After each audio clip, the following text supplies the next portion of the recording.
Yule ambaye nilikuwa namtumia kwenye kila mfano kwa kujivuna kwamba hakuna kama yeye. Hakuna ambaye alijua kuziteka hisia zangu zaidi ya yeye. Ndio yule ambaye ananifanya leo hii nimejua nini maana ya maskini ana upendo wa kweli. Nilikuwa namsifia kwamba macho yangu hatamuona mwingine zaidi yake kwa sababu yamefunikwa na pazia la tabasamu lake. Niliapa kwamba masikio yangu haiwezi kusikia sauti ya mtu mwingine kutokana tu na uzuri wa marimba ya sauti yake.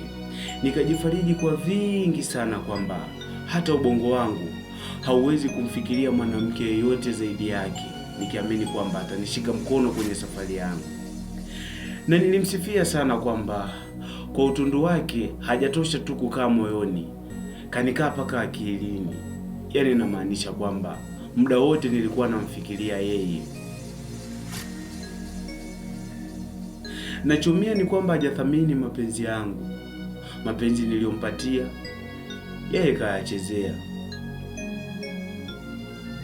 Siwezi kusema kwamba alikuwa ananichukia kwa kiasi kikubwa, ila naamini kwamba uchumi wangu, maisha yangu yamenifanya mimi nimpoteze, kwa sababu baada ya muda alibadilika.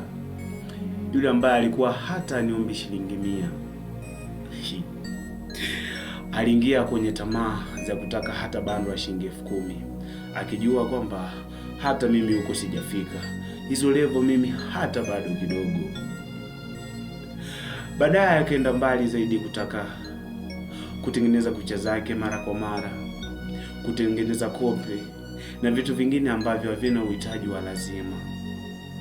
Niliumia sana pale ambapo tulikubali tuweke letu wa malengo kwa ajili ya maisha ya baadaye, lakini alipendekeza kwamba tutafute nguo za muda za kuendana na fashion. Hapo ndio ilianza kutokea tofauti yetu. Nikaanza kutengua baadhi ya yale maneno ambayo alikuwa ananiahidi, lakini pia mimi ambao nilikuwa na yaahidi kwake. Ya kwanza ilikuwa ni nitamfikiria yeye kwenye akili yangu. Baada ya kujua kwamba hatuwezi kuwa pamoja kwenye maisha yangu, nilimhakikishia kwamba kuna baadhi ya asilimia za upendo zimepungua, na mafikirio yako yamekuwa ni yale ambayo ni mabaya, pale ambapo hata ukinitumia meseji nitahisi utataka chochote kutoka kwangu. Sio kwamba maskini huwa hatupendi sana, wala huwa tunaumia sana. Hapana. Kinachotuuma ni kwamba pale tutakapojua kwamba mwenza wangu au mwenza wetu atataka kiasi ambacho mimi sina, nafikiria kwamba anaweza kwenda kwa mtu mwingine ambaye anaweza kumpatia kwa ajili ya kutimiza tamaa zake. Hapo ndo tofauti zetu ambapo zilianzia.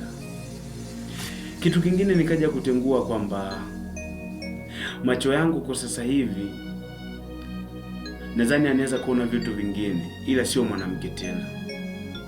Yanaweza kuona wapi pana fursa niende nikatafute nipate chochote kitu ili nilishe familia nyumbani. Hapo ndo akili yangu ilibadilika mara 2 zaidi. Na pale ambapo nilitengua kauli ya kwamba hujanikaa moyoni bali umenikaa kichwani, ilibakia kauli moja. Kwa sasa hivi nimeamka kwenye ule usingizi mzito. Moyoni mwangu upo upendo wa mama pamoja na baba yangu mzazi ambao amenifanya mpaka mimi kuwa hapa. Na nikamwambia kwamba sio mwili wangu, akili yangu wala moyo wangu. Kiufupi, mimi hapa simwamini tena mwanamke kama mwenza wangu. Imani yangu itabakia kwa wale ambao wananitegemea, ambao walikubali kunivumilia mpaka hapa nilipofikia. Walinilea, sikuwalipa chochote, lakini wewe kukutamkia neno na kupenda kuna gharama ambayo unataka itumike. Hilo neno huniambia sana mama yangu mzazi, mwanangu nakupenda hivyo hivyo ulivyo. Huna chochote, huna muonekano mzuri, wala kitu kizuri chochote ambacho naweza nikasema nikakitumia kama mfano. Lakini haujui thamani ya wewe kuwa kwenye ulimwengu. Unajisikiaje mwanangu? Baba yangu mzazi aliniambia kwamba wewe ni shujaa sana endapo usipopambania mahusiano, endapo usipojielekeza kwenye starehe ambazo hazina maana. Wewe ni shujaa mwanangu. Mapenzi yake alifanya nisahau hayo maneno kutoka kwa wazazi, lakini baada ya kuamka kwenye usingizi mzito basi nimejikuta nakumbuka sana yale maneno ya wazazi. Mapenzi yamenifunza vingi.